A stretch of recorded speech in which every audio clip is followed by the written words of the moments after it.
Hello दोस्तों, आज की कहानी है हम शकल। चलते हैं कहानी की ओर। चिन्नू को उसकी मम्मी ने हॉस्टल में दाखिला करवा दिया था क्योंकि वह घर में ज़्यादा पढ़ाई में ध्यान नहीं दे पाती थी।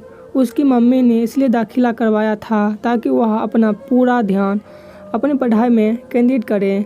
घर पर उसे पढ़ना मुश्किल था, वह आगे हॉस्टल से कोचिंग भी ले रही थी। हॉस्टल में उसकी सहेली बीनू बन गई थी। दोनों ही रूम पार्टनर थी। एक ही कमरे में उन्हें रहने को मिला था। दोनों के चेहरे इतना आपस में मिलते थे कि कोई यह नहीं बता सकता था कि यह दोनों सहेलियां हैं। ऐसा लगता था मानो वे दोनों सगी बहनें हो, परंतु उनमें फ़र्क इतना था कि एक के बाल लंबे, एक के छोटे। चिन्नू के बाल छोटे छोटे थे। उसकी सहेली अभी उसको देखकर दंग रह जाती थी।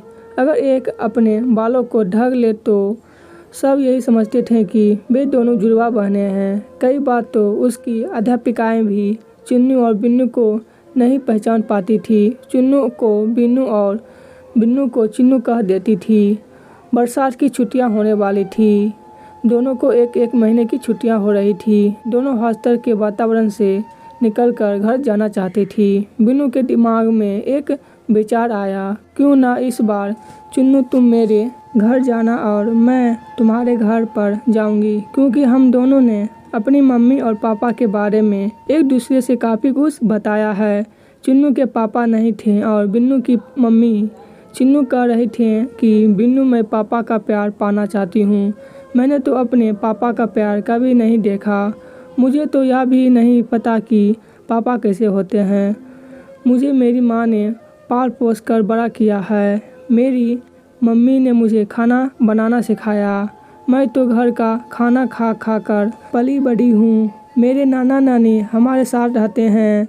मेरे दादाजी जब मैं पैदा हुई थी उसके कुछ दिनों बाद दुनिया से जा चुके थे। मैंने तो अपने दादी जी को कभी नहीं देखा। तुम वहाँ पर जाकर नाना नानी के पैर छूना और उनका कहना मानना। जो कुछ मैंने तुम्हें समझाया तुम वैसे ही करना। उन्हें पता ही नहीं चलेगा कि तुम बीनू हो।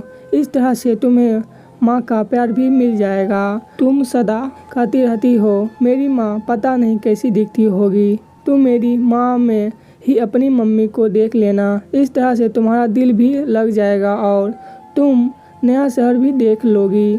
इसके लिए तुम्हें अपने बाल छोटे करवाने होंगे। चुन्नू बोली, तुम नकली बाल लगाने होंगे। तुम पापा को देखकर चौंक मत जाना। तुम ब्रेड पकौड़ा, पनीर इडली, डोसा पसंद करती हो, वह तुम्हें मिल जाएगा, क्योंकि मेरे पापा इन चीज़ों को पसंद करते हैं। कहीं ना कहीं यह चीज़ खाने में अच्छी लगती है। दोनों एक दूसरे के घर पहुंच गई थी। जैसे घर आई उसकी माँ ने कहा, अपने नाना नानी के पैर नहीं छूओगी। बिन्नू को ध्यान आया, मैंने यह गलती कैसे कर दी। उसने नाना नानी के पैर छू। उसकी मम्मी ने कहा, तुम बहुत दिन बाद आई हो। तुम जब बोलना शुरू करती हो तो तुम चुप ही नहीं होती। उसने चिन्नू की माँ को एहसास नहीं होने दिया कि वह चिन्नू नहीं है। वह तो अपनी माँ के गले लगकर रोना चाहती थी। वह सोच रही थी कि चिन्नू कितनी भाग्यवान है, उसे कितना प्यार करने वाली माँ मिली है, अपनी बेटी का इतना ख्याल रखती है।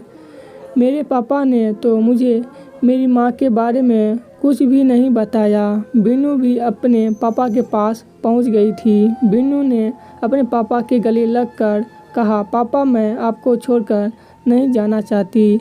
तभी उसने देखा कि उसके पापा की आंखों से आंसू आ चुके थे। उन्होंने अपने आंसुओं को छिपाने की कोशिश की थी ताकि उनकी बेटी देख ना ले, इसलिए बात बदल कर बोले, इतने दिनों बाद आई हो, चलो किसी रेस्टोरेंट में चलकर बर्गर खाते हैं। आज हम दोनों बाहर ही खाना खाएंगे। चिन्नू बहुत ही खुश हो गई थी क्योंकि उसे अभी उसके मनपसंद की वस्तु खाने को मिल गई थी। पापा का प्यार पाकर उसे महसूस हो रहा था जैसे कि उसे उसके बिछड़े हुए पापा मिल गए।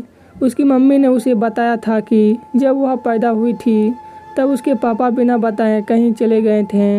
उन्होंने कहा था कि पता नहीं क्या कारण था, परंतु मैं इतना जानती हूँ कि तुम्हारे पापा के यहाँ जाने पीछे कोई ना कोई कारण तो अवश्य होगा।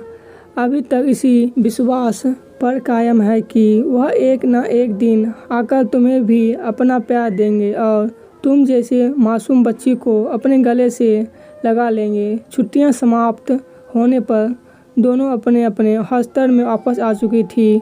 चिन्नू आकर बोली, तुम्हारे घर जाकर तो मुझे पापा का इतना प्यार मिला, उन्होंने मुझे इतना घुमाया और मेरी मनपसंद वस्तुएं मुझे दिलवाई। मुझे भी माँ का प्यार बरसों बाद मिला और इतने दिनों बाद अपने नाना नानी का प्यार पाकर मैंने इतना अच्छा महसूस किया कि मेरा मन वापस आने को नहीं कर रहा था। चिन्नू मीनू दोनों अपनी पढ़ाई में इतनी व्यस्त हो गई। अब तो अगले महीने चिन्नू की मम्मी का जन्मदिन आने वाला था। चिन्नू ने बिन्नू को कहा, इस बार मैं उनके जन्मदिन पर अपनी मम्मी को यहाँ बुलाऊंगी और यहाँ के किसी रेस्टोरेंट में उन्हें ढेर सारा केक खिलाऊंगी और एक बड़ी सी पार्टी दूंगी। तभी बिन्नू बोले, मेरे पापा का जन्मदिन भी इसी महीने आता है, तो क्यों ना हम अपनी मम्मी पापा का जन्मदिन एक ही दिन मनाते हैं। मेरे पापा का जन्मदिन 7 अक्टूबर को है।